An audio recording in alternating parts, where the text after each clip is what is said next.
Okay. Okay. Yeah, just stay still. Don't press it. Okay. So I'm Brian, and what's your name? My name is Alex Wyckoff. I work for the City of Cupertino in the Environmental Programs Division. Is water pollution a big problem here at Calabasas Creek?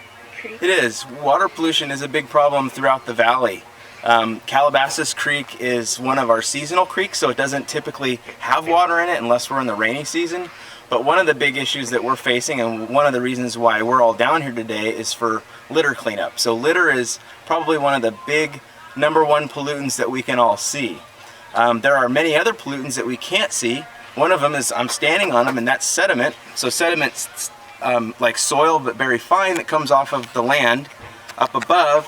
But sediment carries with it pollutants like mercury and copper from vehicle brakes. So that's just one example of the kind of pollutants that you maybe that you're not able to see, like litter, but nonetheless it is something that impairs the creek and the health of the ecosystem here. Is water pollution a big problem at other creeks in the Bay Area? Yeah, everywhere that you're going to have urban areas where there are people, there are businesses, there's traffic, people smoke and throw cigarette butts, all these little tiny pieces of litter that are urbanized with a lot of activity have a lot of litter problems and pollution problems. What animals and plants here are threatened by water pollution? Well, some of our creeks, like I said, this one seasonally has water, but other creeks, for example, Stevens Creek, which is on the west side of town, does have an ecosystem that supports fish. There's steelhead that are there, steelhead trout inhabit those waters, but there's a whole lot of other things. There's the insects that the fish eat. Water pollution impairs the insects. There is water pollution that impairs the vegetation, which the insects live on, that then feed the fish. And then there's a whole other host of things like frogs and salamanders. There's some newts as you get further up into Upper Stevens Creek near the reservoir. So there's a lot of different animals and plants and insect life. Do you think our efforts to clean up the creek are actually reducing the amount of waste? I do. I think that obviously coming down and doing cleanup events like this have a really big impact in keeping litter and trash out of the creeks. But I take it one step further and say that what we do outside of cleanup that's preventative, like how are we managing our homes, our businesses, how are the businesses that you patronize, the restaurants you go to, are they clean? Are their back areas clean? Are they doing their part to keep litter and trash out of here? Because if everybody did that, would we need to be down here doing cleanups? Probably not. Not as often. But unfortunately, there is a lot of behavior that's up on street level, as we would say. There's things in your neighborhoods where there's litter, and it all kind of flows this way to the creeks. And then the creeks go to where? Ocean. To the bay or the ocean, right, exactly. So that's how it ends up out there.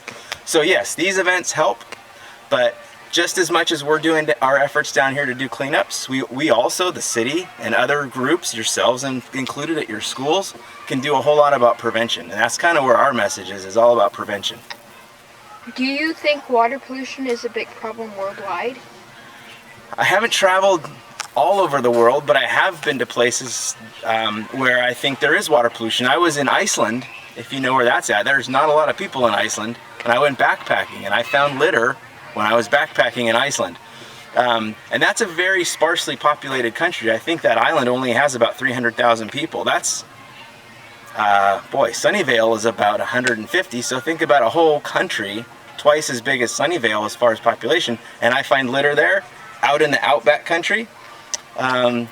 So yeah, I think it is a problem worldwide, and I think groups like ours, people like you that are interested in the subject, preaching about it, talking about it, telling people about it, this litter is an issue, creek cleanups are important, prevention is important. Those are all things that we can do globally, but we first got to get it in our own community.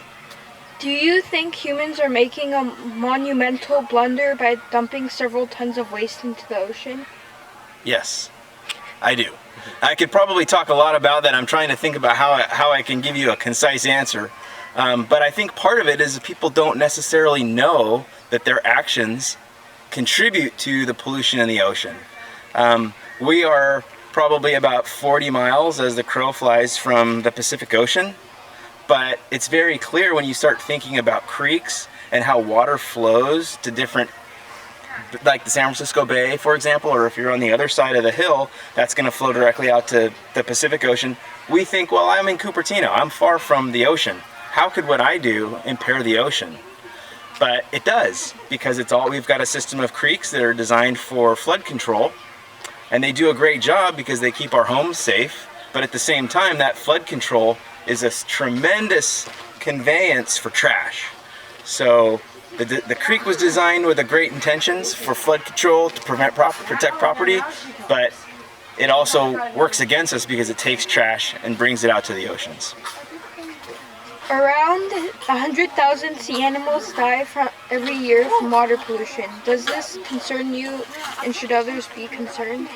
It concerns me, and I would hope that just as human beings that share a planet and share an environment, that when the critters are getting hurt because of our behaviors and our actions and us not necessarily being responsible for the things that we buy and dispose of, yeah, that bothers me. And I would sure hope that that would have some sort of an impact on others as well, where they would be able to see firsthand the damage that not managing litter and trash and the things that we purchase and dispose of the right way affects the ecology of our environments that we live in, whether it's in the ocean, at the beach, in the mountains, in a community or a city like this. Yeah, I think it makes a big difference. Hundreds, even thousands of children around the world die from drinking dirty, contaminated water. What can we do to help? Well, fortunately in the United States, we don't have that problem. Around the world, I think a lot of that just has to go with the codes that we have for building, because a lot of that has to do, I should say, a lot of the water pollution, I think, from what I know of it, has to do with waste, human waste, animal waste that's not treated right, and it gets into the water system and it impairs it. Perhaps some of that's litter related, but I think a lot of it is sewage. So I think the first thing to do with some of the countries that have these sorts of challenges in front of them is to look at what are the laws about how they build, how they connect their plumbing, do they even have plumbing, and then how can we, as a country that seems to have it right, go and help them and teach them ways to keep that pollution from the water, because as you all know, we're in a drought. Well, our drought will probably change. At some point we're going to get rain, but there are countries that just don't have the rains to rely on, so they've really got to rely on groundwater, and every little bucket of it counts. And if that's being polluted, they don't have a lot of sources from the skies to replenish that. So it's really, really, I think, an issue that they need to work on. And I think as a nation of ours, we should probably be there to help and teach. Oh, perfect. And that's Thank you. You're welcome. Thank you guys. Thank you so Do you have any other questions for me? No. Okay, great. Well, thank you. That was really helpful.